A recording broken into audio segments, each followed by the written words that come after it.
Your intention is not to do that. The fact is that objectively that's the impact that it's having.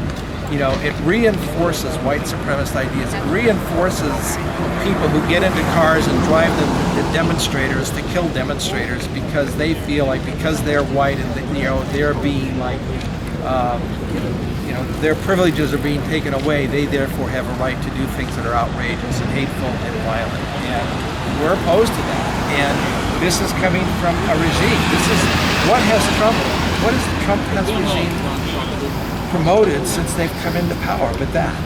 And that's why we're here and why we support what the students are doing and protesting this. And, do you think Charles Murray would condone like guys driving into protesters? I mean, that's like, come on. Again, Donald Trump wouldn't, quote, condone it. Like, he created the conditions for this it. guy wrote a book. Like, come on. Right, what are you talking about? So there were a couple protests last spring where speakers were invited to campus. There was one where Martin Shkreli was invited, and the students protested, and they actually ended up pulling the fire alarm and completely shutting down the event.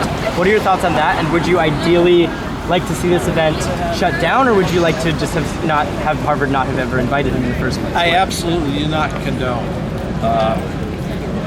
laying hands on people. Unfortunately, that's at the end of the Middlebury, or breaking the law in terms of lighting the fire alarms. What happens here is that I just hope that the students are able to give full expression to the outrage that they rightfully have against, somebody who's promoting ideas that are hateful and undergird violence against different sections of people. Would you support an obstruction of the event, like basically shutting down the event, if it were done peacefully, if it was a peaceful obstruction that ended up if it's a peaceful, if there's peaceful civil disobedience, I support peaceful civil. How do you shut down an event peacefully? Well, I don't know. If a couple hundred people sat down in front of the door, that might do a good job of it. The only violence that's coming is violence from the right. Really?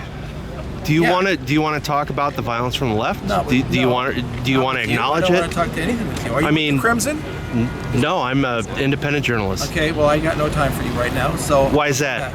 I'm talking we're to in the middle of Crimson. an interview, but You're talking to the Crimson. Yeah, do you often break working. into other people's interviews like this? Actually, that's the only. Yeah, I do.